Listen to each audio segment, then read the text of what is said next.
What's good, folks? What is good? James Six here with another episode of the Digital Collective. We got a hot one for you tonight, so buckle in if you're not buckled in already. Man behind the scenes here is gonna bring some fire, and if you're not ready, you might want to get ready. So Keith Pelzer, right? This man is a man of many talents, many passions. He uses his gifts and his abilities of ministry and music to positively affect lives. He's a Grammy winning musician and producer that has worked with some of the biggest names in the industry. He's a content creator who has built out his own extensive broadcast and recording studio while also working and helping others level up their own broadcast environments. He's a man of God, and I can guarantee you, before we get done tonight, he's going to find some kind of way to sneak a preach into this session tonight. Today, I wanted to have a conversation really about staying in tune with who you are and driving towards your own end goal instead of trying to be like the next person next to you, instead of trying to be like Mike, right? It's a never winning battle trying to keep up with the Joneses. So essentially, let's stop trying to fix something that may not be broke. I'm going to go ahead and be quiet. And ladies and gentlemen, Keith Pelzer's in the building. Look at this man right here. God, Oops. What's boy, going on, man? did I bring you on right? Hold on. Did I bring you on right? I just want to. I've been worried about You this all did. day. Okay. No, you did. You Oh, did. You brought me on right. all I'm right. here. I'm not Steve Harvey or nothing, but I'm gonna do what I can to get you right out Mm. here. I want to say already we got to do this more often. Look, I've been trying to get with you since last year. I Since mean, just, but you ain't even got scheduled. Just pop on and just Okay, do it. okay. So You there, know, so there we go. We already gonna go off the cuff right there, and now listen, brother. just pop on and Pop do it. on. Okay, I'm gonna just come in the front door, and Miss Tina gonna be like, "Who that? Who who just walking in the front door in the kitchen all the time?" Uh, Right. Talk to me. Listen, man. I want you to tell these folks the elevator pitch of KP. Right. I can give what I know and from what I've learned over the time that we've been communicating online, but it's always best for someone to tell their own story. So real quickly, brother, just tell everyone who you are, really, just from that 35,000 foot level. Man, I'm just a nobody trying to tell everybody about somebody who can save anybody. No, that's my preacher John. Now Keith Pelzer, the producer, pastor, songwriter. Now I guess I grabbed that term content creator, blah, blah, blah, all of that stuff. I've been on hiatus from doing music, production, the whole nine, and I got into this. And so in this, I'm able to do everything that I do. I can preach, play, produce, everything at the same time. And so I'm actually loving it. And the main thing was just staring into it and pivoting in the pandemic. And so who I am now is a product of life's crisis Wow. and meeting who I've already been. That's it in a nutshell. Wait a minute. You can't. You're not gonna just throw that out there. Okay. Let me say what's up to everyone in the comments first of all. And it took him all of 2 minutes to try to sneak a preach into that. Right. You are a product of life crises. What does that mean? Go a little bit deeper than that. Let's peel that onion. Well, there's production that happens in certain environments. Okay. And so, hey, Marilyn, there's production that happens. And so there's who you are, and then there's environments that you're put into that you end up becoming, right? This is crazy. You become something that you technically were, but were not before. In other words, when you take becoming you can become something that's built off of who you already were. Gotcha. So sometimes people will argue, oh, you became this, and it's like, oh, you was already that because of your bloodline or whatever. But it's circumstances that prune you or shape you into the argumental place of who you became as a result of.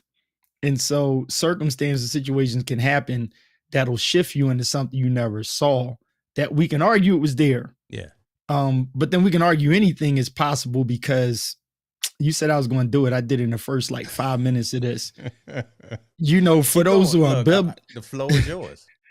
Well, look, those of us who are biblical, without getting biblical here, Get when you biblical, take brother. Jeremiah 1, right? Let me get my In that Bible. first chapter, it's like, before you entered your mother's womb, I knew thee, right? Mm-hmm. And so there's a Hebrew word near that talks about I squeezed you into. It's interpreted to squeeze into, which means that you put something in a space that's bigger than the space that it's in.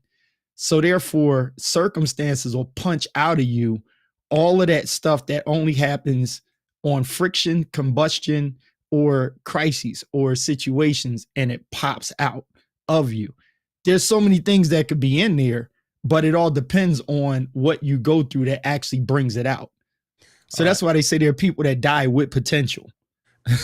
So let's go into that a little bit deeper, right? So Mhm. is that necessarily a good thing, a positive thing? Is that a negative thing? All right, or does it take some consciousness to acknowledge that you are a product of your life crises, and if you don't want to stay within that state, right? How do you get yourself out of that, or how do you utilize that state to be a better individual, a better human being, that kind of thing? You kind of get what I'm saying? When you know that you're in a Yeah. particular situation, you know you're in a life crisis, and you're a product of a life crisis, instead of wallowing in that, right? You know, Mhm. how do you get yourself out of that? Where do you go to? What types of resources and things of that nature? What is kind of your answer to that? Because you've gone completely almost 180 degrees thus far in terms of explaining it, but now how do we get out of it if we don't want to be there? Wow. So one of the things to determine is understanding when you're in something, when you look at the positive part of it, that's good. Serve it. Pressure creates a diamond. This is Mm-hmm. crazy. So I like that concept, how pressure creates a diamond. We talk about diamonds sometimes. What's great about that, and I'm gonna use that. The diamond part of it is a diamond is just the diamond, right? Mm. And we use the analogy and illustration about the diamond, but the diamond won't represent a person in consciousness. So the diamond only represents something that actually doesn't have control over itself. So it's the storm that you're in that you really have no control in the process, but you go through the pressure and you come out to be a valuable diamond. Man, hope Now let's talk somebody's about listening. consciousness. Man, So let's talk about hold on, man. consciousness. Get your rocket Okay. books, get your mole skins, get your Apple Notes and your Google Keep, everything right now. Go ahead and get it right now. I'm gonna let him take a breath, because he really about to drop it. We got to bring all ye ties to the No, to no. the to the So storehouse. no, Go this is ahead, good. man. And my brother there serving the Christ Ministries. When you look at this, and Charles, shout out to Charles. I see Charles out there. When you take this together, and so my brain will just go like a Jay-Z in ministry, though, right? You just off the dome, Biggie Smalls, no paper. Mm-hmm. The diamond, I love the diamond thing, and the diamond illustrates greatly value under pressure, right? Ugliness into beauty. Okay, now let's look at control in the situation. So you find yourself, and this just happened today. Look how God works. I was out on a bike ride, and every now and then you get with people that's like, "Oh, which way you going? Roll with us." And you like, "All right, well, what y'all doing? Because I'm trying to take it easy today." And Right. they say, "Oh, we ain't going to do no big nothing. Just we're just cruising, right?" So you start cruising, and you realize somebody throw the okey doke, and they say turn left, and you look left, and it's like it's this big hill, and you like my legs wasn't ready for that hill. Now you start going up the hill because of your ego, and you find yourself in a pseudo storm because you actually now are at a place where you can go back down the hill and punk out, or you can press on up. You got that Now you decision press to on make. up that, yeah, you got to Yeah. make a decision. Right. And so now the decision that you're making is your perspective is about, is this pain going to benefit me in the long run? Is it going to make me better? If I want to get better, I got to roll with people that have been through stuff, that understand Mm. dealing with pressure. Okay. And Okay. so if I'm in a group or a pack and the majority is going up that hill, I can say it's not about how strong they are, but it's how strong I need to be in this situation. Somewhere along the way, once you get over that first hill, your muscles start to do something where you kind of like, yo, I'm open now. So why turn around? So somewhere at the beginning of the pandemic, most people, they lost their way. And it's like, yo, we already like 5 months in it. Right. Got to keep going. It's getting harder. And we still don't know what's around the corner. but got to keep going. So I said all that to say it's mainly about perspective to answer your question, right? So perspective is even jumping to the thorn and our side. Now we're given an answer to deal with that kind of shapes our perspective as a believer, and it's called "My grace is sufficient." Now that forms a fact in Scripture as we believe it, but it also shapes into a perspective to have when we're dealing with pressures and thorns in our lives. We jump to "My grace is sufficient." Now, how do I continue on? There is a way. Even if I got to take days or a couple of seasons to find it, my pursuit is in there's a way out of this and there's a better tomorrow. So realizing that and understanding that, because we're going to get into it now. We're going to get into it. Jill, thank you for that message. Hopefully I got my mic right. I'm practicing with some new mics right now. Probably should go ahead and get rid of this one, but we ain't going to talk about that. I can hear you fine. Okay. Well, I got to worry about Miss Jill too, man, because I don't want her to beat me up. When you are being in those situations, and again, not trying. Let's go back to your analogy about being on the ride today, right? And making that decision of should you continue on with the group. You had the choice to make again of going up the hill, going back down the hill, or not, and you had to be okay yourself with that decision and what you're going to do.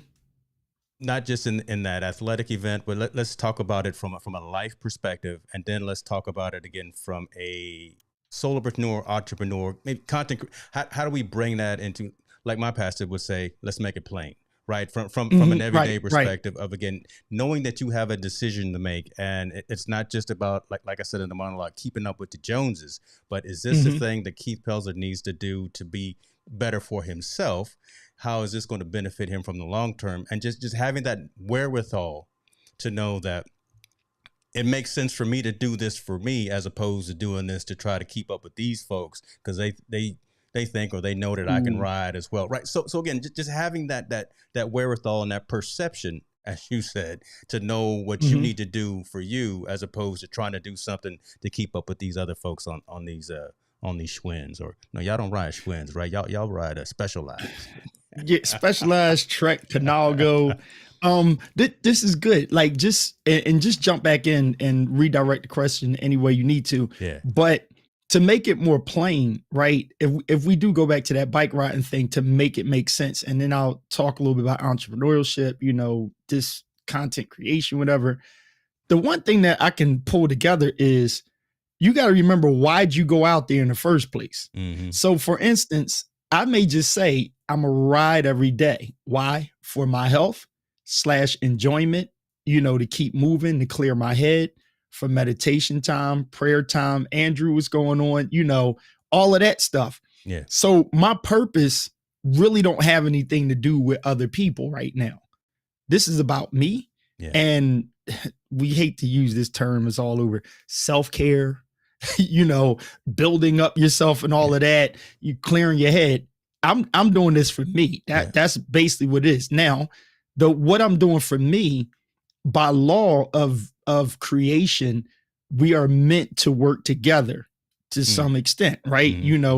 There's power more than one. Man should not be alone. We're not dealing with gender here. We just say man should not be alone, right? Yeah. Let's just put it on that surface there. So you and I, technically, when two people, the reason why Ecamm, Restream, all these things have the interview thing is because bringing somebody on or doing something with somebody, it actually works together. It helps, right? Right. And it draws more, people. Two are better than one. Two Restreams acting at the same time are better than just one space.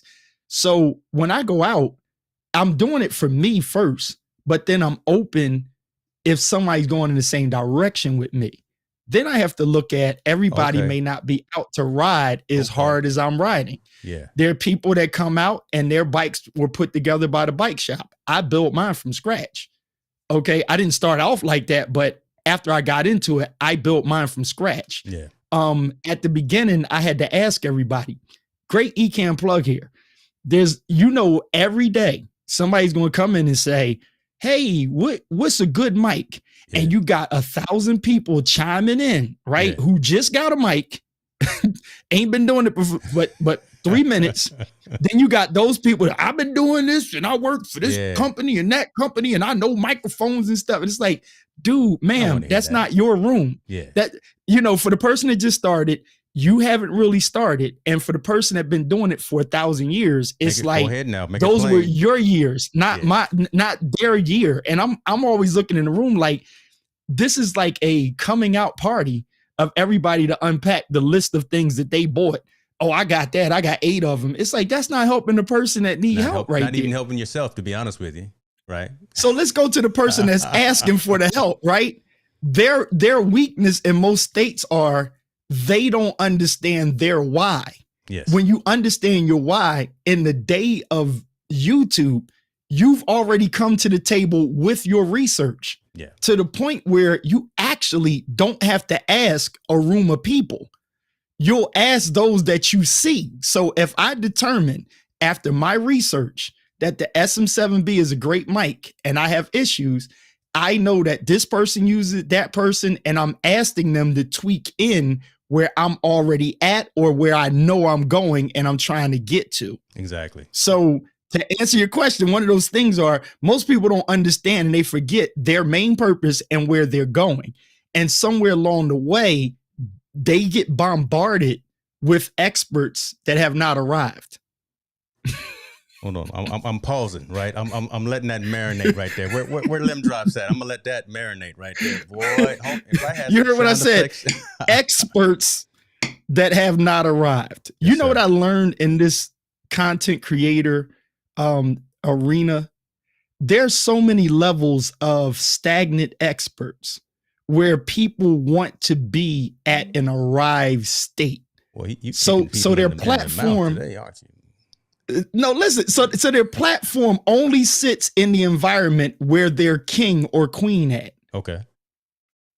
Okay. No, keep going. I know where you're going, but I want to hear it. I'm not going to assume. I want to hear this. Keep going. Look, listen. Keith Pelzer ain't scared to say it, okay? Because I'm a preacher, right? Look, you on here, brother. I'll mark this whatever we need to, but keep going with that. And then I want to get back to some comments because there's some critical statements that were brought up. Carlos, I see you, brother. We're gonna talk about what you just said a few minutes ago, but yeah, keep going with that. We have some experts who have not arrived. Now you coming through people's front door with some statements. Now go ahead. And the problem with that is they don't realize it. Okay, like, or they're fighting with. They know they have not arrived, or maybe they don't, but they want to be experts and they thrive in being an expert only in certain arenas because outside of that is the truth. And the truth is that in most cases, stuff that we argue about, it don't even matter. That is true. and once you throw all that on the table, it helps people who are struggling to recalibrate and focus on where they're going. Where are you trying to get to? Some people, they forget their why, and some people never knew their why in the first place. Man, I see Pastor Felicia is in the room, and we talked about that last week, man. So she already gave a master class on knowing your why and that kind of thing. Let me hold on before I move to the next statement, because you got I'm just throwing away all these notes. Forget the notes. We're gonna get into this engagement because you're hitting the right nerves, right? And folks wanna have this dialogue, and that's what we're trying to do, folks. Really raise the level of conversation. You notice we really getting into mental health. We're getting into self-care, as you said. We're into knowing your why. We're talking about, again, perseverance and things of that nature, and staying focused. Shouts out to I see Preston So in the building too. We trying to stay focused this year. Little plug right there too. You can do a plug for Ecam. I can do a plug for me. Absolutely. You ain't wearing mine. I gotta get you one of my shirts. Oh, hold on. Okay, here we go. Let me bring this up here from Carlos. We are better off with spotters, others who are in it with us, and those people help us gain helpful perspective, godly perspective. Our side of the street is to be honest, open, and real. That literally sums up the last 15 minutes in terms of what we were just talking about right there. So, Carlos, appreciate you on that right there. We shouldn't be here and trying to do everything alone. Look for what was his name, Mr. Rogers. Look for the helpers, right? And again, I'm making it plain, bringing it out in layman's terms, but look for the ones who have been in the situation, who can give positive feedback and positive criticism and positive enlightenment, as opposed to those wannabe experts, as you mentioned too, right? The folks that are just in it, showboating, or the ones who haven't put in the work, don't appreciate the process. There's a process to everything that we're doing. So we got a lot of content creators here in the comments. Those folks understand what it takes to go through the pre, the intra, and the post process of actually putting on a stream or a show, whatever the case you want to be, right? So they understand that there is a process to be good, to be great, and to continue to evolve. No one and that I know in these comments right here is selfish. Everyone in these comments right here is willing to pick up the phone, pick up the Zoom, send out an email, and help the next person out. Those are the folks that you want to align yourself with, right? From this is what I'm getting from the conversation from you as well. But the folks who aren't the folks that are selfish, the folks who aren't in it for the community or for helping others, are the ones that are pretending, the ones that are fake, the ones that I don't want to call anybody fake. The ones you may want to ostracize yourself away from, right? As opposed to being close in terms of sharing what you're trying to do with. I'm rambling, but I'm going down a particular path I want to take you to eventually, man. Go ahead. I see you talking. No, no, wait. You're not rambling. I had to reset my audio. Go ahead. Take over a little bit. I had to reset my audio. Oh my God, this man got so many buttons over here. You know, let me. All right, why are you resetting the audio? Let me go ahead and say what's up to Hang the. on one Oh, second. see, I'm look, reset my see, audio. Dr. Nixon over there. Stay focused, man. I'm trying. I didn't want to wear the hat too because I'd be too overbrand, but you know that's what we're trying to do. We're trying to stay focused. Um, Carlos again coming with some fire right here. We often get stuck trying something new over and over again to establish change, but much of the time it's about executing better. Interesting. I like that. I like that.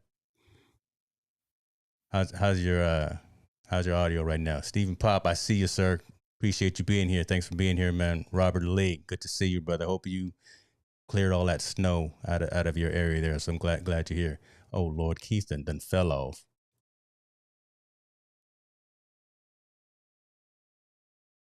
Where's your audio at, brother? Come on in now. Come on in. Can't hear you, partner. You got too many buttons over there. I can't hear you.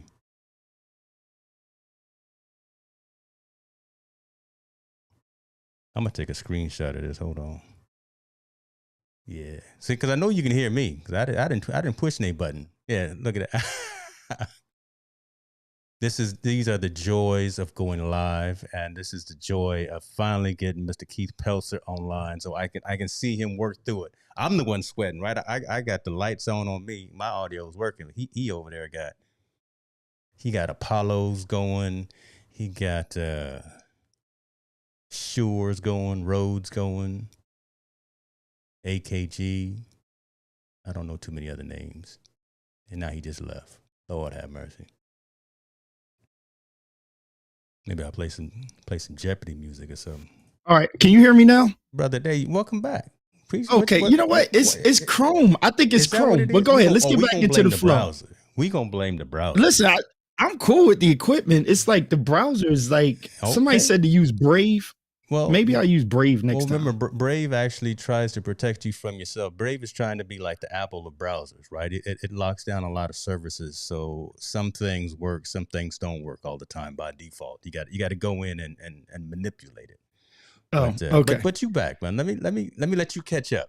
Now, now that Okay, now that got you you. now that you got the I've been SM7 staying with on Apollo the back. side. Go ahead, put me back on track, man. I'm sorry, y'all. No worries, brother. I tell you what, let's rewind a little bit because we Mhm. started going down a path, and I wanted to eventually get there, but I want to continue to talk about and set some precedents a lot of the folks that are here are from your community. So shouts out and appreciate you guys for coming and joining the stream. Glad we were able to pair the streams. But for my audience and for my community, I know you talked a little bit, but let's talk about that journey of you from music to the pulpit, right? Okay. And what that entailed, and was that how did that transpire again? It's not a complete pivot, but again, I just want to talk a little bit about that journey of yours from the music business to the pulpit. Well, here's the thing. I was always there, and music actually started in church. That's the easy part. Um, Philly was represented last night on Versus. Shout outs to Music Soul Child and to all the brothers from A Touch of Jazz crew that worked on that project.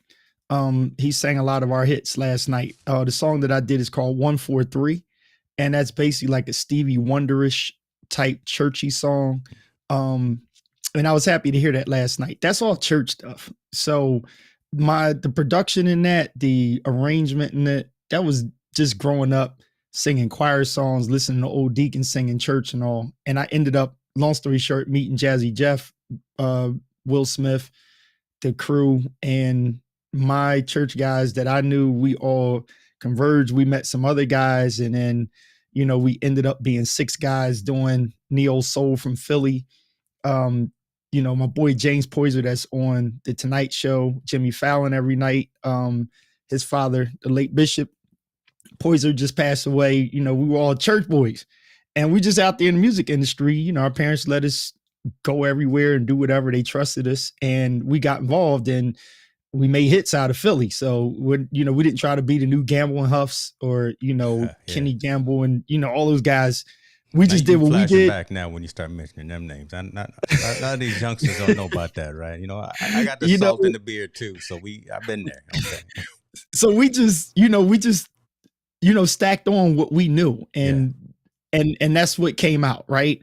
And so the whole time I'm in church every Sunday, unless I'm in LA, Atlanta, New York, whatever, doing studio sessions, I'm in church because that was life, Right. I was born on August 29th, 1971, which was a Sunday. And I only missed maybe about 20 years, 20 Sundays out of my entire life for church, Wow. other than the pandemic, but other than that, I was always there. And as you see now, I got that content creator gift of gab, so I like talking, I can shut up. Trust me. There's times when you be like, you all right? It's like, no, I'm just not talking now, but it's like, that's very rare, but I like persuasion. Okay. But not manipulation. There's a difference. Wow. I Okay. like persuasion, but not manipulation. A lot of people, they try to manipulate, and those are false prophets, which some people are on now. Some people I like to follow. They're actually live now talking about false prophets and stuff. Where it's more about manipulation. But when you take persuasion always gives you that space of you being who you are, but hearing another perspective and a point. So, like Agrippa in the Bible, we said, "Thou has almost persuaded me," because he heard Paul out. Paul gave him his story, accepted or rejected. It's not that deep. But from the organ to the studio, from the studio then to the pulpit is my journey. Okay, so it was always church. Church was culturally music for us, and then by the time it came to take over, I was always into, what is the preacher saying? So I'm not just in there with music. I'm listening to, what is he saying? How are the people reacting? I'm looking at how much power and influence I have. Right. Because I'm like, even though Reverend preached and taught a great word, I know that if I play these 3 chords, Sister so-and-so going to jump around the floor. Yes, sir. Yes, sir. I ain't even have to say nothing. So I'm like, we affect people with many things that we do, religious or non-religious. And so I just threw a lot in there, but get back to answer your question. That's where I want to go right there. We affect people with all of the activities that we do. And because I was going to ask you, which had the most profound effect on you growing up and in life? Was it the music, or was it church? But I think you clarified that up and said it was kind of a combination of the two, but mainly church. We have a profound effect on the people around us with the things that we do. Talk to us a little bit about what that means again and I want to talk specifically to the folks that are in the audience right now, right? As we're trying to I'll say myself, right? As we're working to build out our communities, as we're working out to build our followings, as we're looking to advocate, that's my word as opposed to influence, right? I don't like the word Mm-hmm. influencer. I'm actually looking to be. So after I get done with focus, we're going to talk about advocate. Uh, Nice. Shouts out Sylvia, and I see Andrew. That's get ready for that. That's coming. Uh, talk to us a little bit about that perspective right there, right? Again, the things that we do and how that helps advocate or helps, I'll say it again, and influence people, and being cognizant of what we do and how that has a profound effect on the folks around us. Hmm. Advocate is like responsibility, right? Influence, it almost sounds like persuaded, Yeah. but influence can be, think of this. We'll say, don't be around so and so because they a bad influence. Yeah. Yeah. There's a lack of advocacy there. So advocate, paraclete, okay, Holy Spirit, advocate, right? So stand up for, Mm-hmm. to help guide, help correct, help fix, bring out of, speak on behalf or speak up for Right. until I You can talking, you speak saying the myself. exact words that are on the shirt, the template that I gave Andrew. That's why I'm sitting here cracking up. Oh, wow. So I love it. It's gonna be dope. And I know Drew's probably falling back in his chair right now. So man, keep going. I love this. I Oh love it. man. Yeah. But advocate is stand up for. It's Yes. influence is slightly, if we get into the semantics of it, influencers are it's a correct word for sales, right? Come on. When you say Amazon Come influencers, on now. it's like I'm going to convince you that this is the best light to Yeah. have to light up your room, right? And technically, it may not be the best light for everybody, but if I can influence 1,000 people, then it gets us profit, right? Yeah. So think about this. There are a lot of people in our pulpits who are influencers. And when you think about the profit that they gain from it, that's where you get profiliers, okay? You get Whoa. false prophets. So, let's play off that word. PROPHET, profit, FIT, profit liars to gain from. And so they use influence. So influence will be on, I'm meeting your desire, your taste. Okay. Advocate is to stand up for. And so the person that wants ice cream, the advocate doesn't influence you to eat the new Haagen-Dazs. They advocate for you and be the face, my wife's company, favor, face and voice of reason. Okay. And so what is the reason behind this? And if the reason is just to satisfy your flesh, that's not good. The struggle in this type of environment from an entrepreneurial standpoint of view is people wrestle with trying to be authentic Yeah. and trying to be successful, right?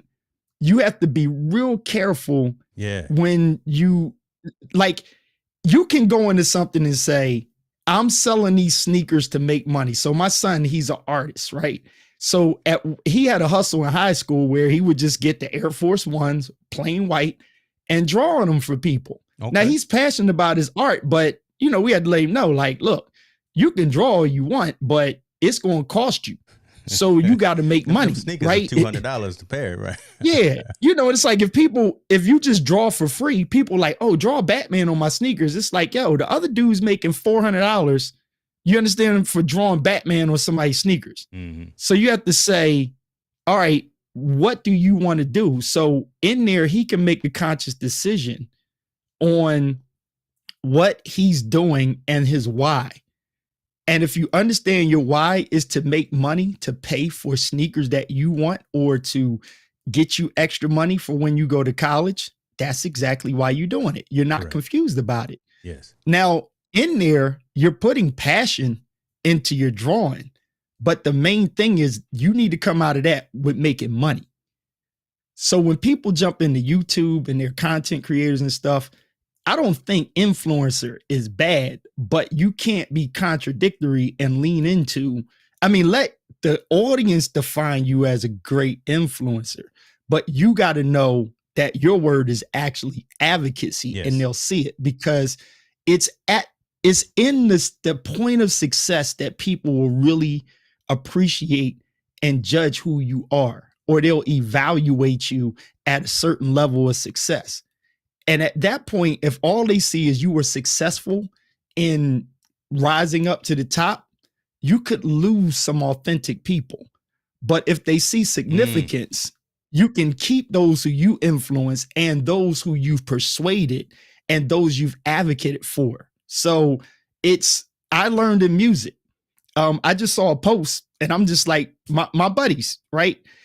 They may not call me buddy now, but life goes on, we grow. But the guys I worked on with Music Soul Child's album, I love everybody's work. The guys I grew up working with in the studio, I love all of their work, right? But there are some records I worked on with the same people that I'm like, man, nobody really plays my song. But I seen a bunch of women say, oh, I'm glad he sang 143 last night. I'm gonna be honest, that made me feel good because I'm like, just friends. I didn't do that song. I was in the room when they did it, but I didn't do that song. That's one of my favorite songs. Half Crazy. I didn't do Half Crazy. You know what I'm saying? But I was on the album, but I didn't do that song. And so to hear that, I'm happy for those people, right. But I'm just like, dang, I didn't do that song. But the thing is, I know my why that I did stuff. So whatever it does or doesn't do, it's not really bothering me like that because at the end of the day, it touches people. And when you see that, there's 2 million people that like the album, and out of that, there's a great percentage that like my song. So I'm cool with that. And I can go to bed at night not feeling like a failure. You understand what I'm saying? Yeah. Because you weren't trying to just be successful at something.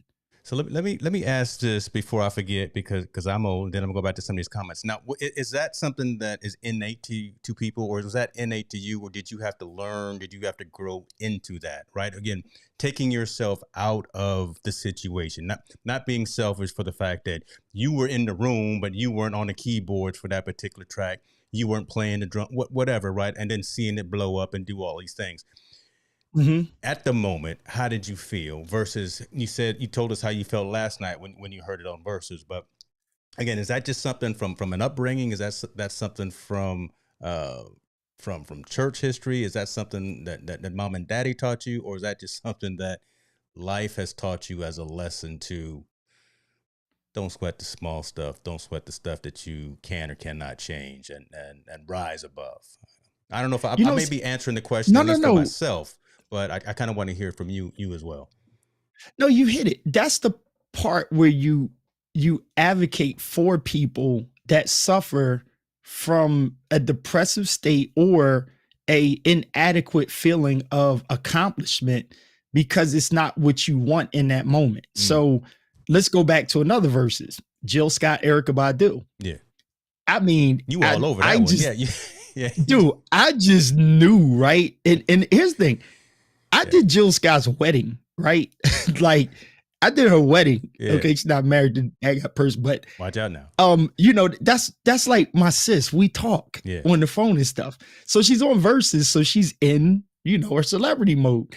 And there's that feeling that you want the shout out, and it's just like you don't get it. Erykah Badu, when Jill finally plays my song, Erykah Badu said, "That's my boop." She was like, "You had to play that boop," And I'm laughing, and people that know me are like, Philly's like, "Yeah, Keith," and by that moment, I was just like, you know what? I was wrong in my feelings and emotions. It's like when you sit to just see that recognition and stuff, it kind of sucks. So what I try to teach people is when you're doing something. So I had to rewind all the way back to 1997, 98, when we was broke as jacks, picking up coins from underneath the machine, making songs just to make songs because that's what we do. Yeah. Puff Daddy comes to our studio. We broke as jack. I got a dent in my car that I had to take the insurance money just to pay the car note and leave the dent in there. Tell right? the story, brother. Go ahead. When I say we making music, I'm talking about without a care in the world. It's like, yo, what's James' mom mate? What's Keith mom? What Felicia cook? She got extra collard greens, and we putting a plate together from 4 different people, grinding and eating. We going to Great Adventure on pennies with just enough gas money and told to go have a great time. Broke as a joke at the park. Yeah. And then we fly to LA, right? broke his jacks, and then people are like, y'all them guys. And it's like, next thing you know, Babyface is at the studio. Next thing you know, Kenny Dope Louis Vega, you got Jimmy Jam, Terry Lewis is like, y'all doing some fire. And you sitting there like, all these people really know. Yeah. And somewhere in there, we kind of realize our characters, and I don't want to just speak for everybody else. Let me get back to me. The character that I know that I had, it wasn't about that. Now, some people, that's what they live for. Mm-hmm. That's their thing. You understand what I'm saying? And and that's what they want. But I come from a place where I'm just like, I'm not tripped out over that, right? It's not that I didn't spend money on keyboards or buy stuff, or, you know, we need to have the best mic or something, but we didn't make that make us. We maintain who we were in the whole process. And I can say at 50 years old now, when I look back to those days of 20-year-old, you know, it was just some things that, you know, you think about and you like, my happiest moment was just in the, why do I do it? Because I like to do it, because I'm having fun doing it. And if you can maintain that, you know, that's life, man. Yeah. And the fact that you can respect, kind of like I was saying earlier, you respect that process. You respect that time where you were eating ramen and Mountain Dew, right? Or even if you were doing that, but you respect coming through the dirt and coming up out of that. And then the fact that you were doing it for the love of the music, for the love of what you were doing, when someone who was at another level than you recognized it, that just made it even more worthwhile. You went back probably and grinded even harder, still doing the same thing on a shoestring budget. Right. Again, I'm making assumptions, but again, just for the fact that you sat in it, right? You accepted the fact that I got $4 in the bank and I owe the government 20. But you know what? We sitting here on the corner and we writing lyrics, we writing songs, we putting melodies together, and we're enjoying this, knowing that we're gonna come out of this someday, somehow, some way.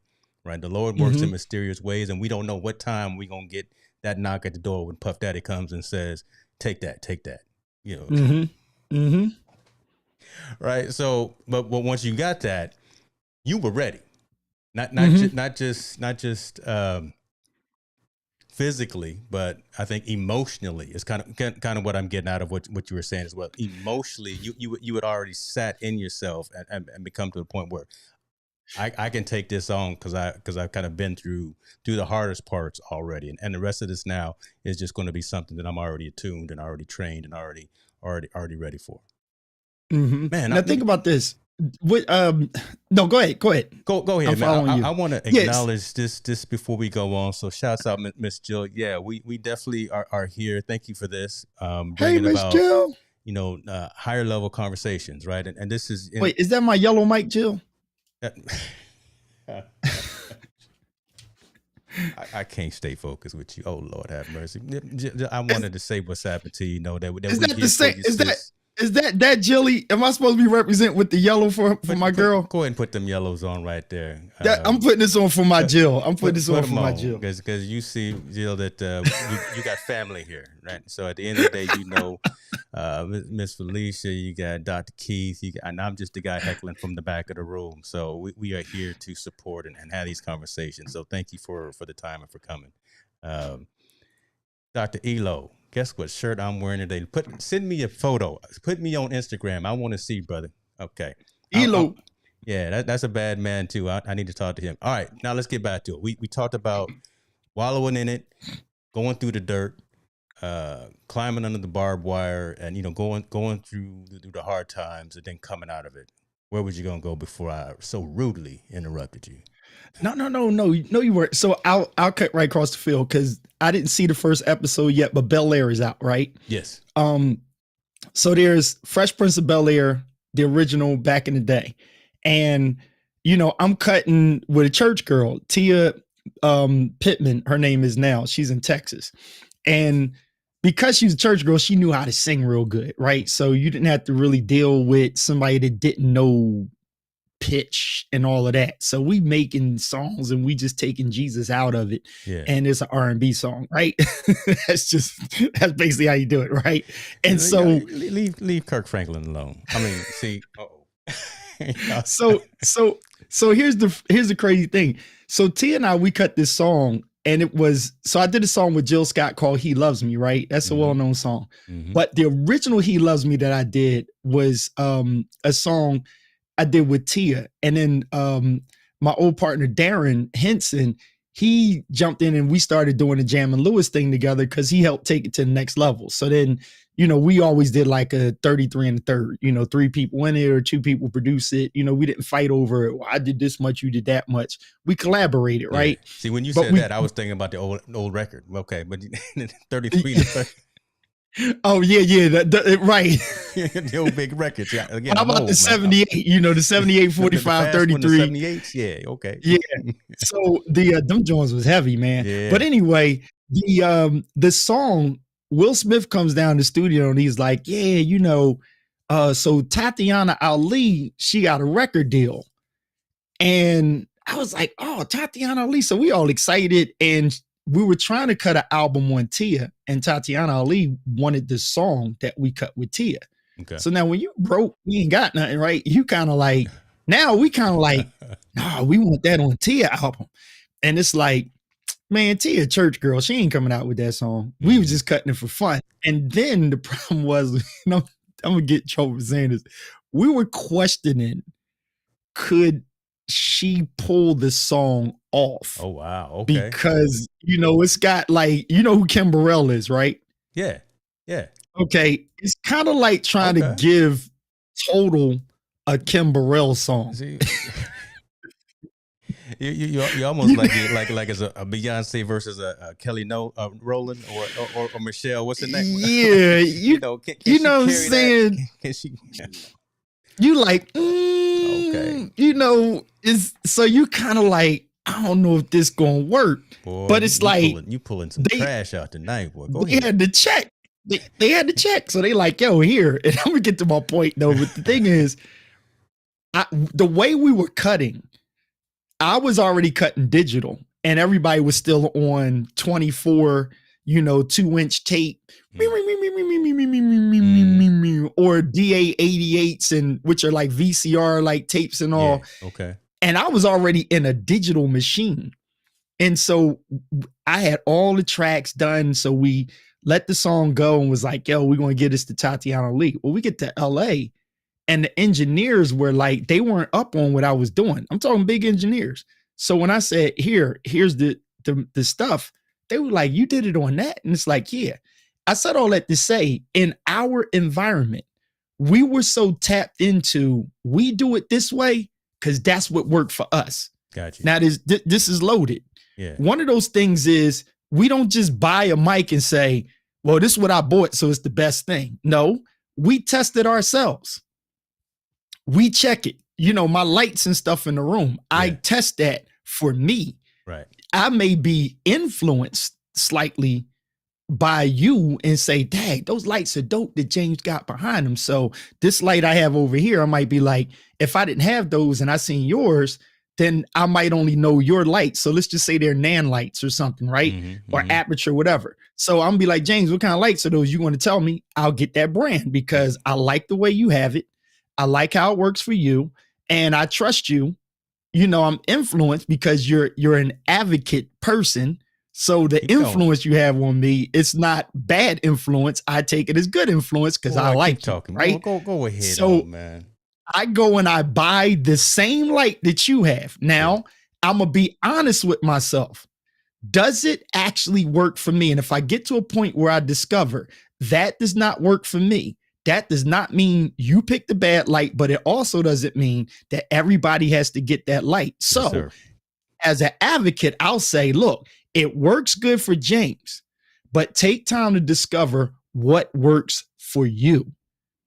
And that's when you end up finding people that are, they get stuck in, no, because it's the best thing ever. It's like, no, it's technically do you not. need to buy that $800 one when you could probably get by with this $300-$400 one? Yeah, there are foundational principles, right? I mean, at the end of the day, we're talking about what we're doing, video content creation.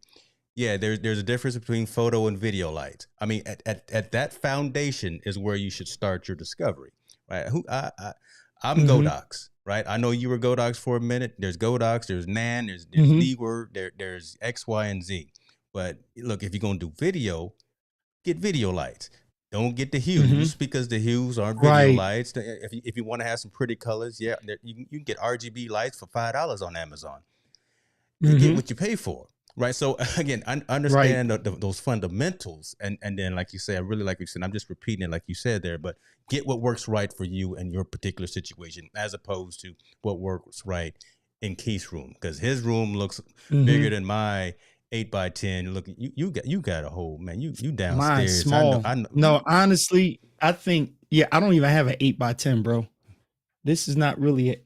It's probably the same size, probably 8x10. Okay. Yep. It's literally the same size. It's not big. It looks way bigger than it actually is. That's that angle. That's that camera angle. Okay, there we go. But you have been invited to record a track with Jillian. I know she can sing. I've heard her sing. Oh yeah, I heard her sing. Right. Yeah, I've heard I heard her. her I've sing. heard her be called out by Pink herself and sang Mm-hmm. Pink's song. So we know that she got some pipes. I would love to see that happen, boy. You on the keys, or you was it alto, you baritone? Me? Yeah. Oh, what as far as playing Where or you singing? singing? Yeah, where you at? I don't really sing. I only sing enough to do You just production hum. if the artist need it, and then I'll sing in church if I got a real Yeah, great you do that musician church or ad lib, something. the little humming Yeah, beat. Yeah. I will ad lib because nobody thinks the preacher sucks when he sings, so you can get away.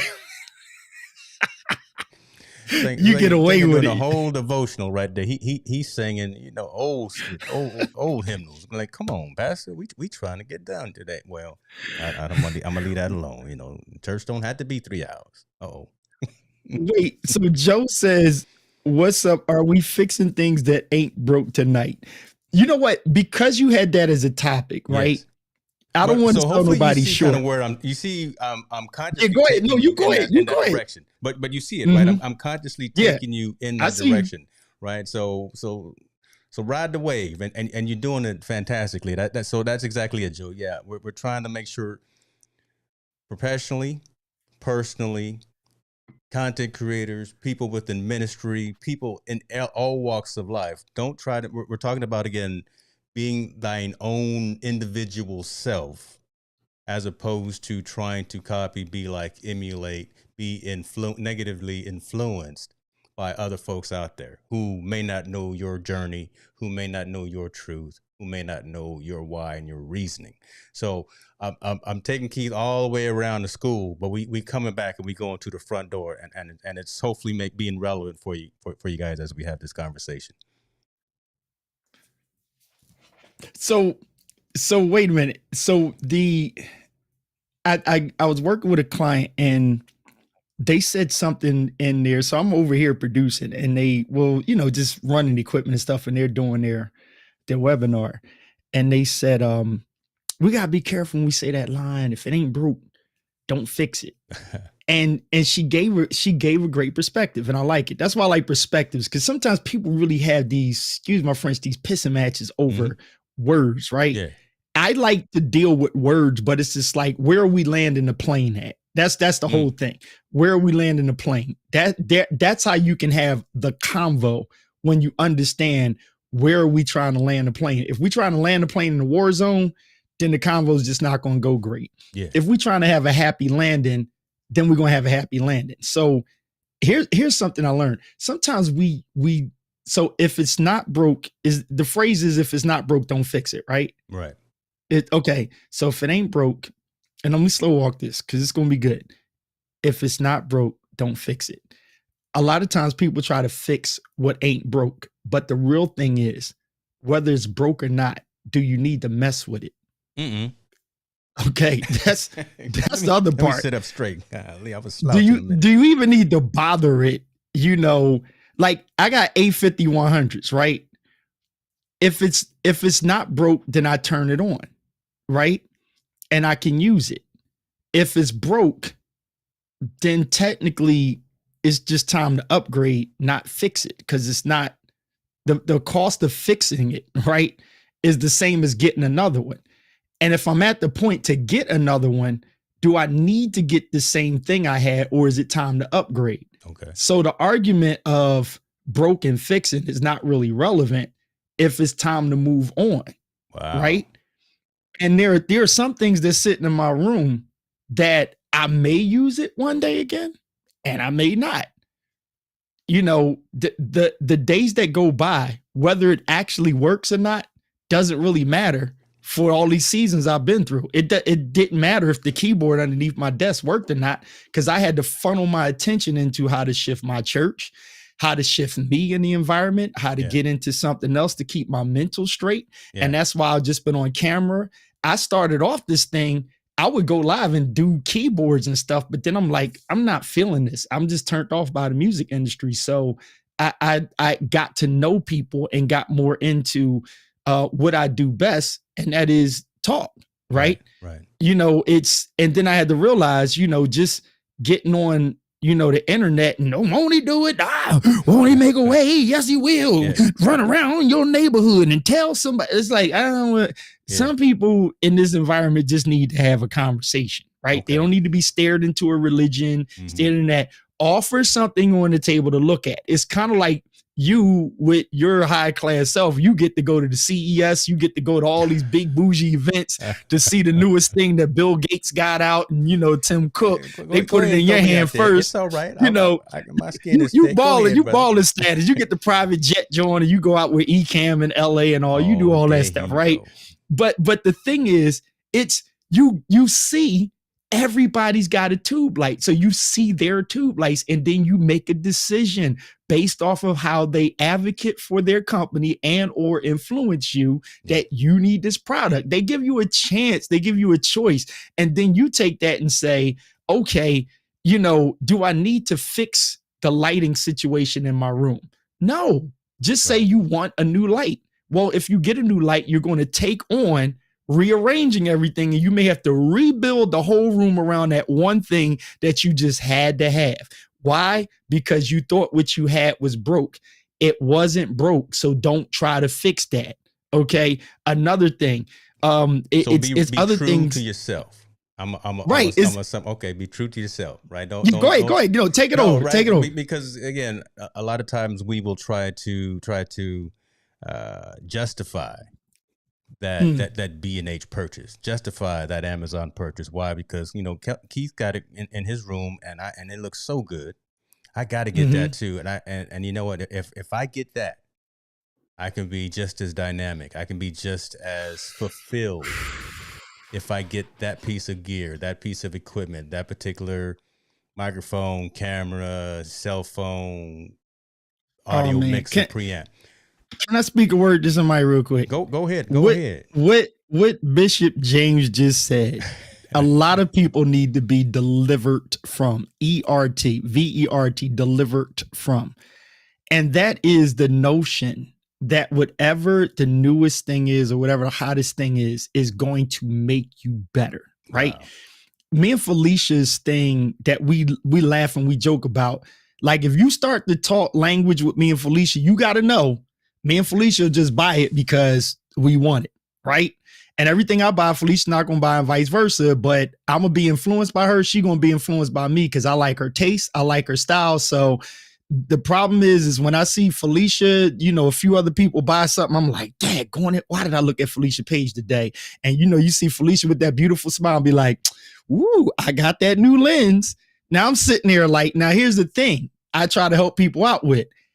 I know how to filter it and say, what am I going to do with the new Sigma 20 millimeter lens? Now. I just threw that out there. Okay. The new Sigma 20 millimeter prime lens with the, you know, app, you know, control on there, the clickable. Yeah. I want it. Right.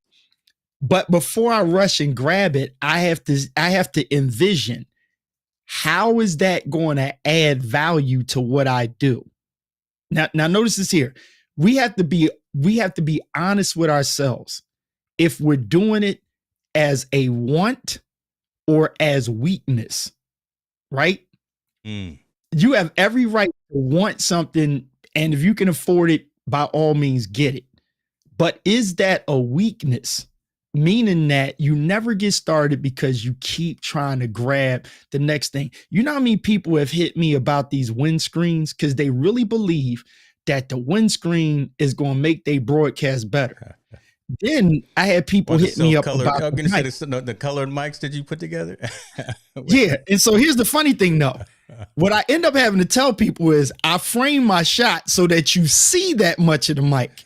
There are people that have hit me up and this is all they do with their mic on their lives. So I'm just like, listen, I don't do the body mic, the mic body as a business because it'll consume too much of my time and it'll drain my pocket to do it. Yeah. Or I know I would be overcharging you and I'm not like super perfect with it, right? So I looked at a couple people's lives and I said, even if you were to pay me for that, let me ask you a question. Do you take pictures of yourself in the room? They said, no, I'm on camera. I said, I looked at your YouTube, I looked at your lives, and this is all I see in every shot. So you would waste your money. I said, so it don't matter if you got diamond crusted, gold, or whatever, nobody's going to see it. So do you just want it because you want it, or do you think it's going, well, I want it for my shot. It's not in your shot. So do you want me to do it? And then you going to adjust your mic and say, hey, look at this yellow mic. If you don't have the content and stuff, or you don't actually have an idea where you're going, it's not going to matter. So don't do it. You see what I'm saying? That prop being that exaggerated also takes away the focus from you, the individual, and your message as well. Because when you do that and you exaggerate it, I'm not looking at you. I'm looking at something else as opposed to being locked in terms of what you're saying and what you're trying to educate me on and what you're trying to teach. So again, that deviates my focus, and I think folks are again either trying to cover something up, try to hide something, try to compensate for something as well by going through all of those stages. And that's a concern that I have about just people and taking care of themselves. So I'm gonna get to these questions, man, but I want to ask you something that you brought up, and you know what? I'm gonna write it down before I forget. Go ahead and get you a drink there. I'm not sure what you're drinking. I don't know if you're drinking your fancy coffee. Oh no, it's not Deacon juice. Okay. It's not Deacon juice. It's or might be that. Hold on, let me write this note down. It's straight tonic water. But I will let y'all know what night is it. Thursday? Yeah, this is not wine night. That communion wine be half empty on Sunday. Well, Pastor didn't mess around. Straight tonic. It's straight tonic. That's all. Good Lord. I'm going to get him in trouble. Where were we? Let me see. Servant of Christ Ministry says, if it ain't broke, don't fix it. Does not mean improvements can't be made. I think sometimes people... I agree. What's that? Conflate the two at times. But I do believe that we sometimes work on the least important thing. That's a good one right there. That's a good one right there. And then what was it there? I thought I saw Ms. Jill say it's an ugly temptation to one up, keep up with the Joneses, surpass others' achievements by all the things. We do that and we 100% miss our own calling. Wow. Oh, wait, look, right on what Jill's saying and taking servant of Christ, when you add those two, right? So let's take microphones. When we cut songs, right? I mainly use if anybody wants to look it up, it was the Neumann Can 47 mic. We use that as the go-to mic for every like background or idea. And then because we kind of had gas back then, it's like, oh, let's get a U87. Then we had this, and then we worked with Will at Sony, and they had this $8,000 mic that I think Doc Wright got one of those, right? It's the Sony, I forgot which one, but it's got the big thing on the back. Yeah. And we were like, yo, that mic is dope. And now here's the funny thing. We're working with like Tone and Polk and Rodney Jerkins and all these big time rich producers. And they're like, oh, we only work on the SSL and this, that, third. We don't care. Like, this is what we work on. This is what and when, yeah. And then when our artist got signed, And Puff Daddy, I'll never forget, 2 armored cars and his Bentley. He comes down the studio like, y'all cut on this? And we like, yeah, that's what we use. They like, no way. It's like we had the Cam 47, not the powered one. We had to put phantom power in it. We didn't have the box. Like we had the regular one. We dropped the mic 1,000 times and we put it in the room. And the room we was cutting in, our favorite room, wasn't fully soundproofed and stuff.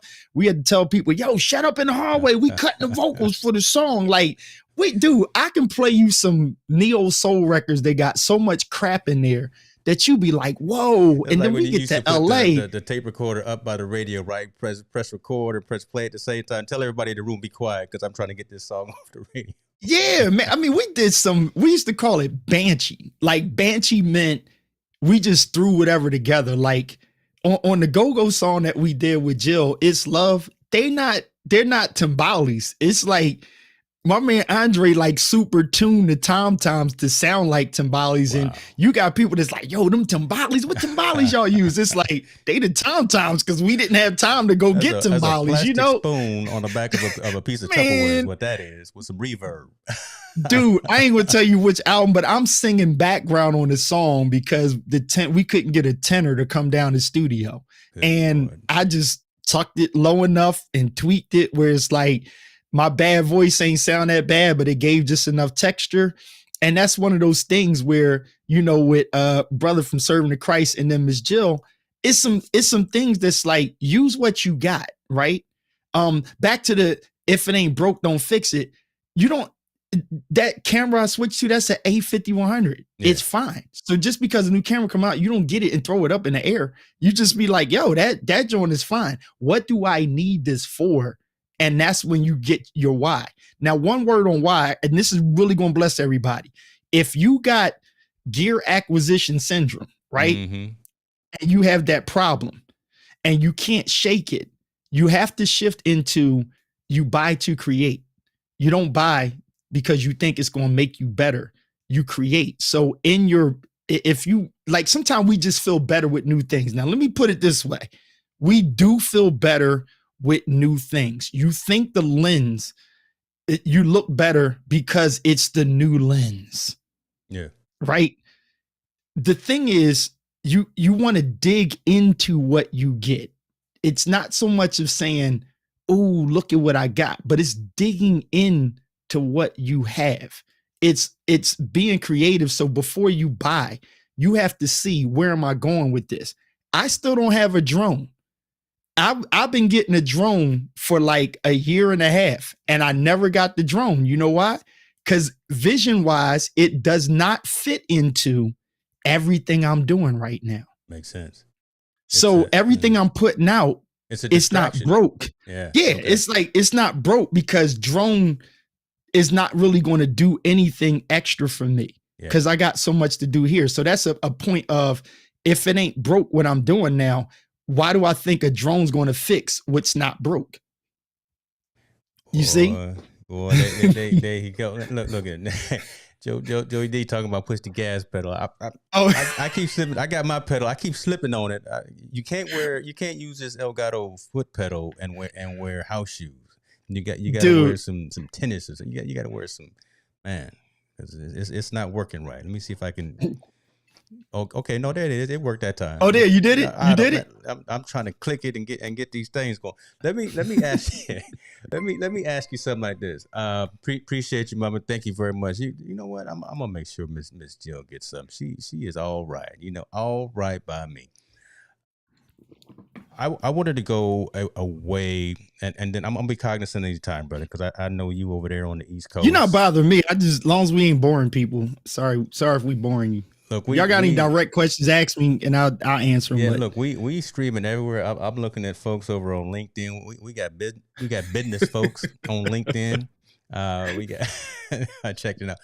I want to talk about, and I preempted you a little bit this in the green room before we started, about that mental health aspect, right? Because you touched on that, and right this past 17 months when the world stopped, not just Philadelphia stopped. Not just California stopped, the whole planet really stopped, right? And we're barely just now coming out of that. How you'd stated that by doing just music, while you were in your room didn't fulfill the need. You still were lacking something. Mm-hmm.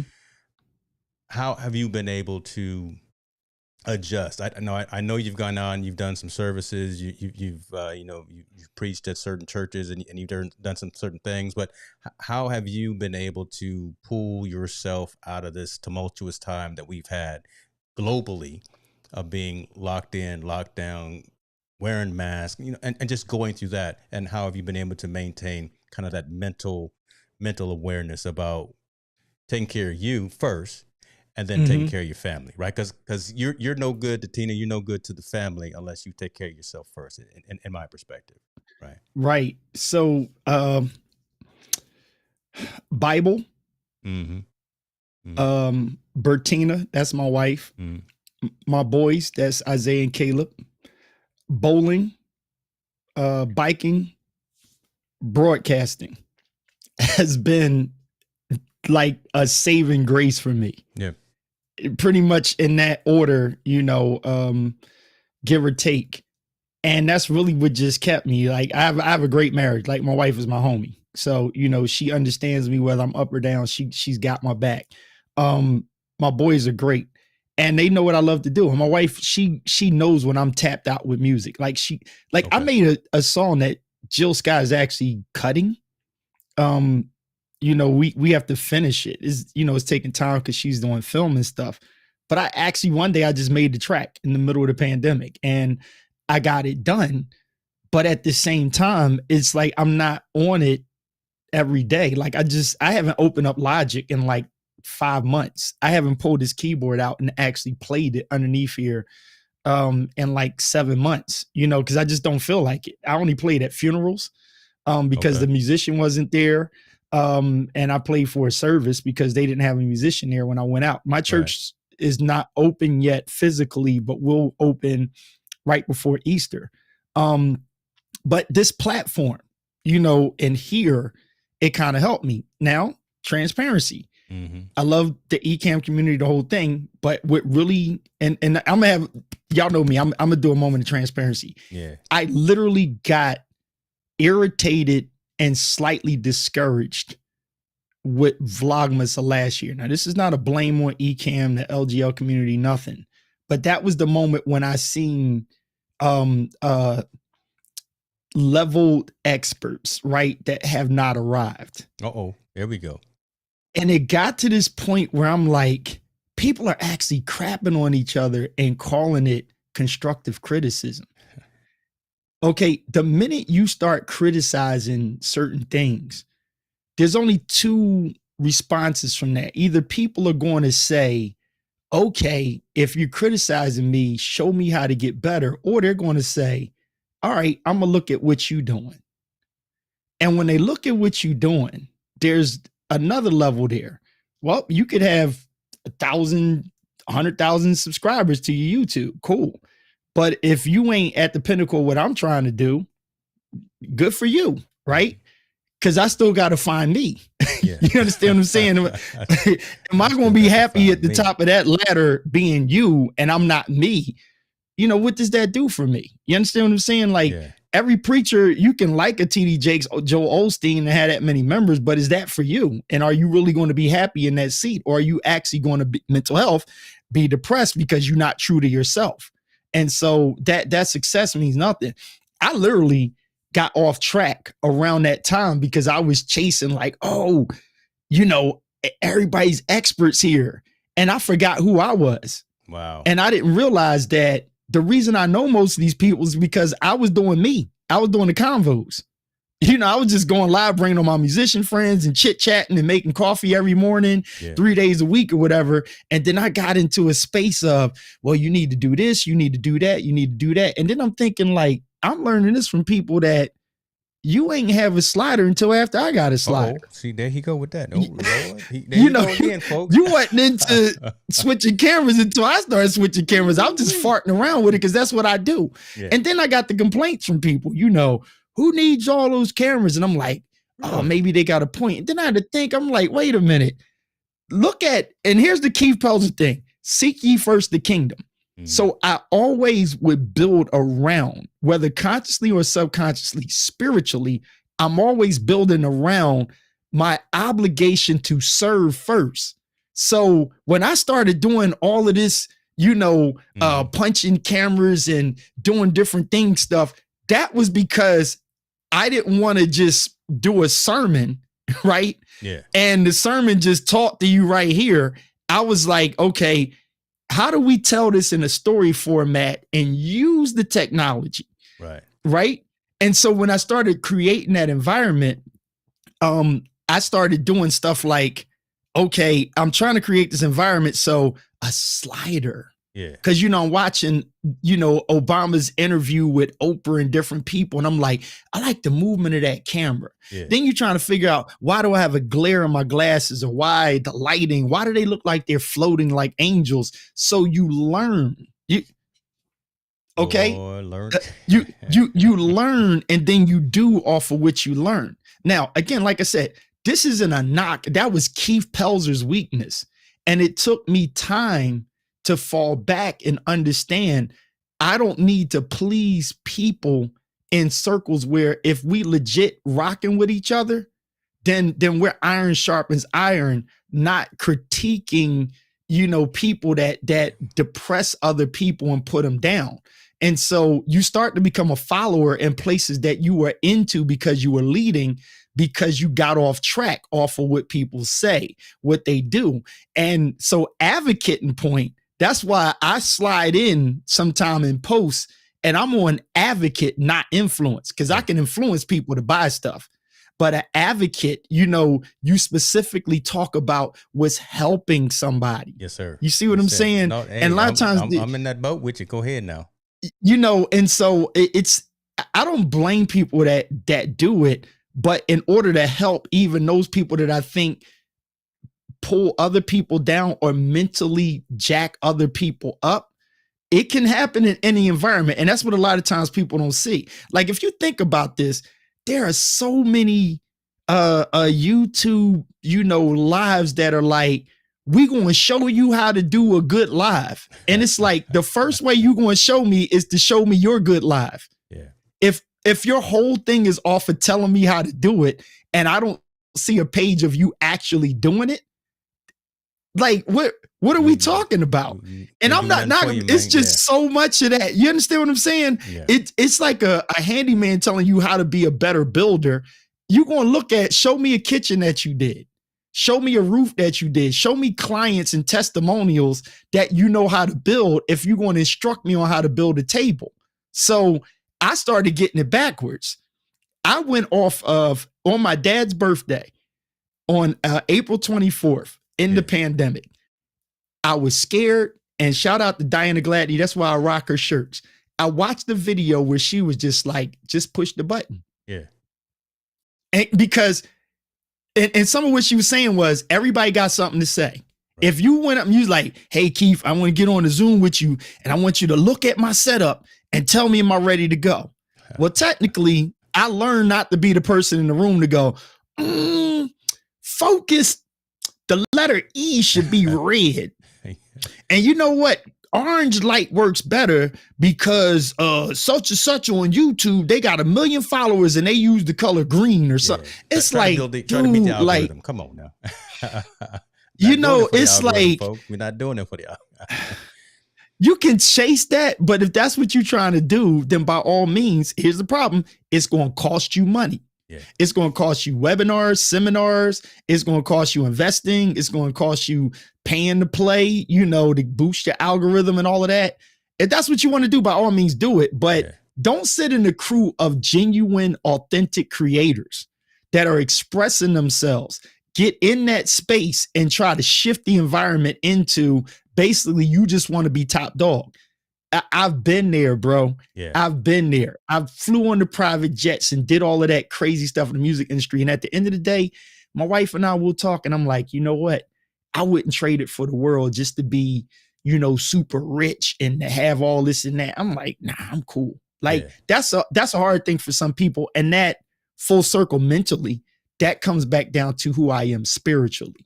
Amen. I love that. I love. You understand what I'm Yeah, saying? because you're comfortable in and of yourself. Now, I'm Yeah. gonna ask you. I'm gonna ask you probably two more questions because this is something as well along these lines. I'm the advocate as well from a mental health perspective for men, right? Because for some reason, Nice. guys don't take care of ourselves, right? Women, Mm-mm. ladies, they got it down, right? I mean, Yep. they are more attuned and more locked in, making sure that they take care of themselves and do what they need to do.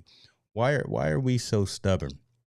Why how come guys don't reach out to each other and say, Keith, I need some help, I need some assistance, I just need someone to yell and scream to, or to tell what I'm going through. Why does it so difficult for us to be able to go through something like this pandemic, 17 months or so, right, and be falling off the cliff, as opposed to just picking up the phone, calling my brother and say, man, just listen to me for 5 minutes, and then I'll feel better. Why is that such a difficult thing for males to do?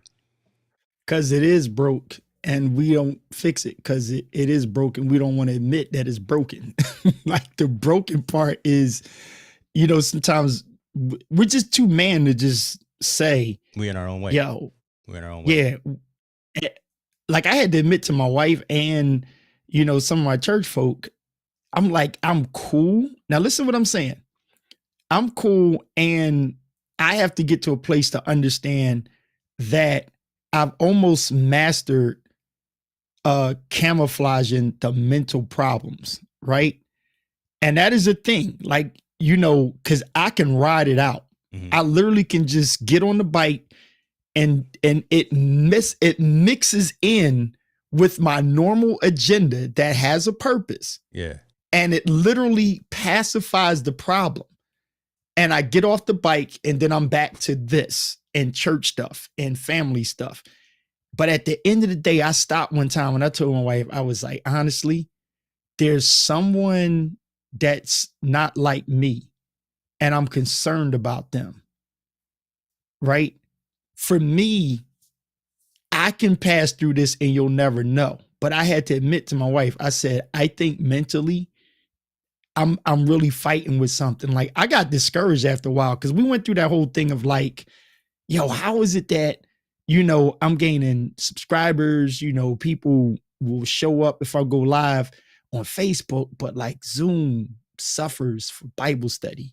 It's like Sundays, the column is filled with people that you don't know that are like, oh, that's an awesome word. And, and you lifting people up and you just like, man, I don't, I'm not feeling it. I went through some stuff with music that was not music soul child, but music industry that was just depressing. Yeah. It was, business stuff that really got on my nerves. And I'm just like, a lot of people don't know this side of the music game. You understand what I'm saying? They look like, oh, they playing your jam on the radio, you eating, you getting checks, and you like, okay, it ain't that simple. Okay, now, God rest his soul, Steve Jobs. But I'm like, when that iTunes came out, that flipped the game and the profits. You understand what I'm saying? And so you kind of like you're helping everybody else, but you need help, but you're solving your own problem, but not solving it, if that makes sense. Yes, it does. Yeah. So I became good at it. And so to answer your question, sometimes the conversation doesn't happen because you learn how to cope and like self-heal for the moment that it becomes so repetitious that you never can really identify your actual hurt because you're actually in a pseudo healing on a consistent basis. The problem is somewhere along the way, the gas going to run out. Go ahead now. And it's really going to hit you. So what I'm doing now is I'm finding the gas station before the tank run out. Boy, if that makes sense. He said, I'm trying to find the gas station. I'm finding the gas station before the tank run out. I mean, I've been rolling. I got further than a lot of people, but I'm sitting there like, you know what? The gas light is on. And there's a point where the gas light is on for a while. And then you pass that point and you kind of like, I have no idea. You just out here in these streets. You don't know how much further you got.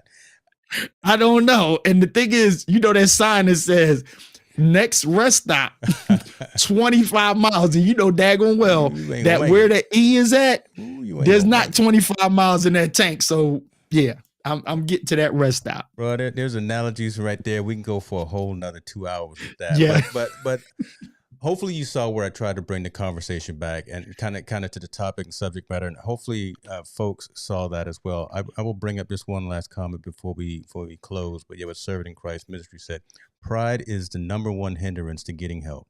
Also, the stereotype for males is that asking for help is weakness. That's powerful right there.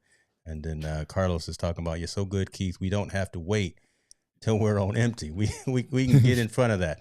And that's really is kind of the crux of this conversation. Realizing that we don't have to do this alone.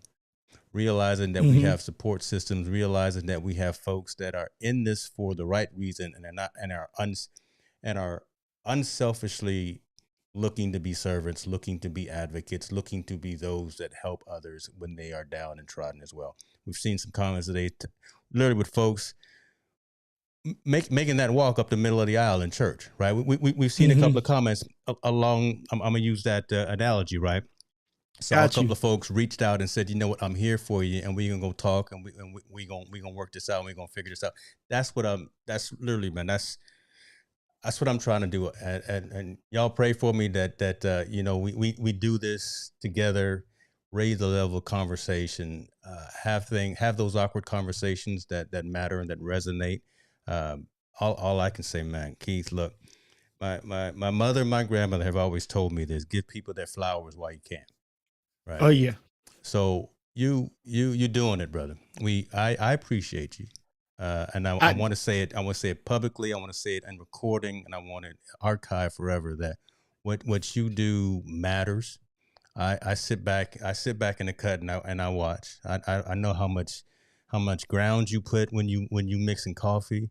I know how many kilometers you are on your bike, and when you have a flat, when you're in the middle of a 40-mile road. But I also see the dialogue that you have when you're amongst your peers, like when you and Bishop Oliver or some other folks are chopping up and talking. So I really take that to heart, and it matters, and it's helping me from a mental perspective, right? Get through some troubling times, right? In terms of, again, just being stuck in this building for 18 months or so, right? Because I'm normally the guy out in the front of the room, drawing on the board, touching, giving hugs, doing all that stuff, and we just got to realize that we need to go ahead and reach out for assistance, reach out for help, continue to be ourselves as opposed to me trying to be you, because I can't be you. And if I do that, I'm going to end up having an ulcer. I'm going to end up having high blood pressure.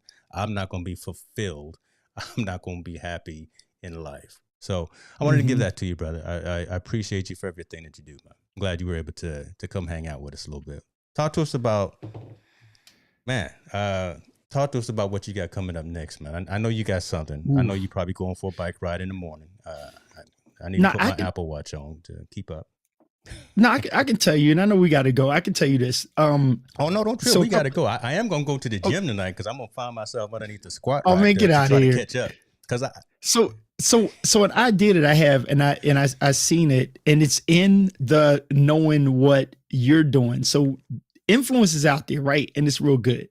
Kevin, what's going on? It's influence is not bad. Remember, we talked about good influence, bad influence. So you can seek things that will be influential to you, but you intentionally are looking at it. So I said all that to say, I started seeking successful / significant to me YouTube's podcast or whatever that's in line with what I know I'm doing. So if I'm into a rolling keyboard, you don't go to a Nord keyboard store if you're sure I like rolling keyboards. So you go to the rolling keyboard section and you tap into that. Now you can be open to be like, okay, on the way out, I'm gonna check and see those Nord keyboards, or a certain drum set or something that's not the one that you play. You can be open, but you want to stay focused. And so for me, I was just like, what started that was good for me was convos, right? Because I would just have the mic open and have the conversations. Like good talk show hosts, they talk every night. So sometimes I would get discouraged because people were like, oh, you always talking. It's like, well, that's what I do. I run my darn mouth at That's times, what I and do. when I ride the bike, I don't talk to nobody because I'm zoned in. But this right here, talking. My sermon's not going to be longer than 20, 25 minutes. I know how to preach and give 1, 2, 3 and shut up, close it. Early he got up and I sit down. Y'all can go home, watch the game. I'm trying to watch it too. So I'm not a long-winded preacher like that. But in this space, talking is something that does help. Yeah. And so what I noticed was, like, I'm going to rebuild in this room and set it up more like a visual podcast room, right? But start having more of a hangout and conversation, deliberate conversation. Nothing new. It's not a new concept, but I'm like, that's what I got to aim towards. Okay. There's a lot of people that are trying to be talk show hosts that it's just like, you don't have the hosting gift. You have the conversation gift, but not the hosting gift. For me, I'm not that good with the patience of all the bells and whistles. Like, I'm more so, I fix the background, I get a dope camera. The multiple cameras, jokes aside, again, they have a reason. Yeah. It's because when I'm showing something, each angle has a reason. The 2 confidence monitors I have over here, that's because I got a session tomorrow where the host is sitting here on the radio show, the guest is sitting right here, and I need to pull the cameras in on them. So that's why I have all those cameras and stuff, right? And so I'm getting to a point where it's like, there's so many conversations that people want to have. Most people need to be live every freaking day. And they're stuck trying to do that once a week. And they done took that influence on, you got to do this, you got to do that. Your countdown timer has to be this way. You got to do that. You got to put a commercial there. Okay, that's good. But does that work for the person? And I'm watching some things that are blown up. And some of my clients are like, so I'm trying to do the YouTube thing. And, and they pull up a page and I'm laughing because I'm looking at this successful YouTube page. And I'm like, they just got 2 mics set up. They don't have no overlays or nothing. And dudes just talking. Yeah. And it's like 100,000 people subscribed and more, like almost 1 million. And I'm like, that helps you to understand. That's why Tom Buck is another one of my favorite. If you watch Tom Buck, he doesn't do a ton of B-roll and stuff. Tom literally sits in that chair. He maps out what he's going to say, and he gives people a perspective on stuff. And he doesn't say, you have to do this. He tells you why he likes it. Yeah. He gives you the option to say, do I want to use an overhead mic? Do I want to use this? Do I want to change the pop filter? Do I want to use this lens? He gives you the option, and that's him. That he was a teacher. So he's literally teaching in his broadcast. Yeah. In other words, he's not becoming somebody that he's never been before. You see, back to that point I made. Yeah, he's like, what makes him great is the person he's in. Most people really just need to tap into, and I got off of what I'm doing because it's hard to really like. Go ahead, actually, no, it's all good, brother. It's all good. Say, and then it's multifaceted. Working with Anselm and Lemuel and Dr. and Bishop Oliver, and then we got to bring Jody in there. I got to step back and look, we want to make sure we got diversity in there because Lem is a brother. Lem a brother wrapped in a Filipino body. But anyway, we want to add diversity because we're not trying to force religion or something with somebody. We're just opening up the floor to talk and have a conversation. Like, I'm gonna be doing more lives with Felicia. Just pop on and talk. People want to hear it. So that's one of the things that I'm going to do. I'm going to get deeper into my coffee stuff and my wife and I. So here's one other thing I'll drop on you. Y'all need to do a show. I will pay for it day one. I will let me tell you something. Early investor. So I'm not a deep, God dropped this in my spirit, whatever, but I'm going to just say this. The Lord literally hit me with this. And I've been feeling for a lot of marriages that I seen fall apart and stuff. And you know what really hit me? I was just like, the moment that people market their marriage, it's a mess. Say that again. Let that sink in. Yeah, say that. Say that one more again. The moment that people start marketing their marriage, it becomes a mess. That's just my observation. Every lifted marriage that I heard, is like celebritized and stuff. Okay, yeah. I It's see. I like this see. marketing aspect Wow. that's like, we're so in love and this Yeah. is how you do it. Look at And, us on we want to TikTok because give we our so okay. story. Yeah. Okay. I'm like, baby, brother, Boy. y'all in chapter number 1, 2 paragraphs in, and y'all marketing the marriage. Now, the problem with that is once you start marketing it, this exclusive on the James Hicks show. Watch this here. Once you start marketing, it's like a business. And as a business, to make more money on it, you need stockholders. So you go to IPO, involving people from outside. Lord have mercy. IPO. And so when you do the IPO, you allow shareholders to come in. You turn into a stock and stocks get manipulated. So you bring on the bears. Come on. Go You ahead bring with on, you now. you see what I'm saying? You bring on the bears and the bulls, and you got this outside environment, and you got the bulls in the ring trying to gain a quick profit off of being in touch with you. And then you got other ones that are like bears, and they're going to sit for the long haul, and they're going to be a problem trying to make a profit off of what you marketed. Now, what I'm saying is be the positive influence by living it rather than marketing it. See, Christianity got bad because people start marketing Christianity. Jesus came and he dwelt among us. Dwelt among us didn't mean that it's like, hey, all eyes on me. He showed up from the back, from the front, from the side, from around, low cut, dressed up, not dressed up, to the point where they said, there he is, because they recognized him in that robe. And other times they couldn't even figure him out because he looked like everybody in the crowd. He had sermons on the Mount. He talked to thousands of people, and he had a conversation with Nicodemus and the woman at the well. He did all of that. He bled, he died, but early on Sunday morning, he got up with all power in his hand. I just snuck my preaching there. Yeah. But the thing was, the dwelt among us is being it rather than having to market it. And so when it, to me, and I'm not saying you don't do a podcast, you don't write a book, you don't, but once people say the 7 keys to success of a good marriage, I'm like, y'all have been married for 2 months, 1 year. I talk to people that have been married for 65 years, and they even tell you, we don't really have an outline for you, but do you love her? Do you love him? Do you love the other person? Yes, no. Be authentic and real about it. Yes, you have ups and downs, right?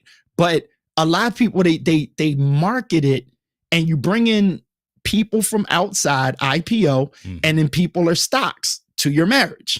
And so you go off of the momentum of what everybody else think, and it shapes the stuff. And then when it's no longer popular, you lean into what everybody else wants. So for us, we learned what is successful about what we do. What is significant about what we do? We only show you to who we are. We don't go to plan it. I just say, hey, babe, come in here. Yeah. Get on the thing. You got me on this camera, blah, blah, blah, blah. And I just let her be her. Yeah. She don't have to look in the confidence monitor. I do. Because I'm on here. I market this stuff. I show this stuff, whatever. To my crew of people, here's the confidence monitor. To Tina, what am I looking at? All these things around here I'm looking at. Babe, talking to Mike. I don't feel like talking to it. So you put it over here. Well, she helped me out. Put a lapel mic over here or something like that. That's our marriage in all aspects. And God has been good.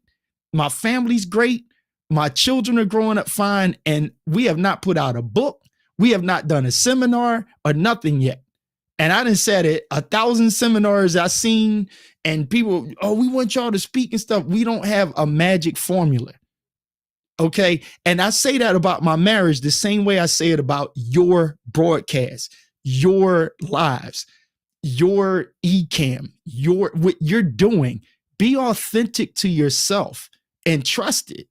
And the people that love you, they'll be around, and they'll appreciate you in the long run. So, that's basically it. That's it for me. So me and Tina, we will be live. We will be doing some stuff. And like her, me and my son, we're like, oh, mom could do a YouTube page and she'll have more subscribers than you, Dad. And I was like, yep, she sure will. But you know what? That's not what Tina wants. Yeah. Yeah. So why? Not unless we need the money and we like, hey, let's do it so we can get that YouTube bag. Yeah. That would be the only reason I would be doing it right now, because her why is not to be a YouTube or Instagram star. Can she? Absolutely. Yeah. But is that what she wants? No. That's what's driving her. That's what, man, good Lord have mercy. I'm a, all right, folks, look, that last 10, 15 Right. minutes, I asked him one question, and I'm we sorry. no, man, there was the revival right there, right? That was Sunday afternoon service, right? That was a 6 p.m. service. Hopefully that resonated with you. It resonated with me, and I'll bring up this one last comment because I think that sums up everything pretty well. You guys and ladies are true mentors to someone who wants to learn this. The Convos, thanks for answering all of my questions honestly, and your channels have helped a whole lot. Thanks again. That's from Sax. Oh, Sax Philly. Yes. Right. So, I Yes. mean, just that right there, and just having these conversations, and I'm seeing folks in the comments. I see my mom in here too, and she's chiming Hey, in, Mom. and yeah. Valerie Singleton, we see you jumping in. So much wisdom. Again, this is what we do, right? Having higher level conversations that matter and that resonate. Hopefully you stop and pause and sit and meditate and think about it and put some of these things to action, put some of these things to use. Dr. Pelzer, look, listen, man. Yeah, this And is, I'm here for anybody that's got questions. Like, I yeah, don't mind answering them. I'm not going to steer you in. You got to do it a certain way. If you just want to know what kind of mic lights, whatever, me, James, you got the newer Godox lights, don't you? yeah. Okay, yeah, I got a gang of I them got the too. older Yeah, two. yeah. Okay, got you. Yeah, I like them Godox, man. I got a gang of them up here. I don't know. I'm not gonna tell you how much I paid, but yeah, I got I a love, gang of them. I love it. I love it. I love I it. got Godox up in front too, so I got like 6 of them. Yeah, we talk about that That's next what I'm time. talking about, man. Brother, I appreciate you, man. Like I said, I'm gonna go get underneath the squat rack because I need to process this conversation right here. This is amazing. Mom says, "Come on back." I just woke up. Just put it on replay, Mom. It's out there. It's all good. Look, this ain't going nowhere. This is archived for a long time, for sure, for sure. Keith, be good, brother. Let's do this again, man. Because I want to have some more conversations with you around these types of things. Because again, look, we raised the conversation 35,000 feet up. We didn't get into infrastructure and components. We talked about Got you. things that matter to life, and that's where I wanted to keep the conversation. And I appreciate you for doing that. Go give Tina a hug tonight. I will. I will. Don't get locked out of the room. You know she on your side. You understand that, know, right? so, and I'm trying to keep it that way. So don't overplay that. You know what I'm saying? You and her, you Doc and a few people. Y'all on that Tina friend side. You know what I'm saying? I'm gonna take it that way too. Look, I know. I'd rather be good with the women of the house than to be. I ain't worried about you. She was like, "How's James doing?" That's my but. How's James doing? I'm gonna send her some swag. What the next is that? Like, you know what? We gonna put another order in. We gonna put another. All right, brother. We out, man. I appreciate you, folks. Thank you again for joining. Look, if this resonated with you, share with somebody and tell a friend. Call somebody close to you and just check on them as well, because that matters. That'll take care of them, and that'll take care of you as well. We out. Appreciate you.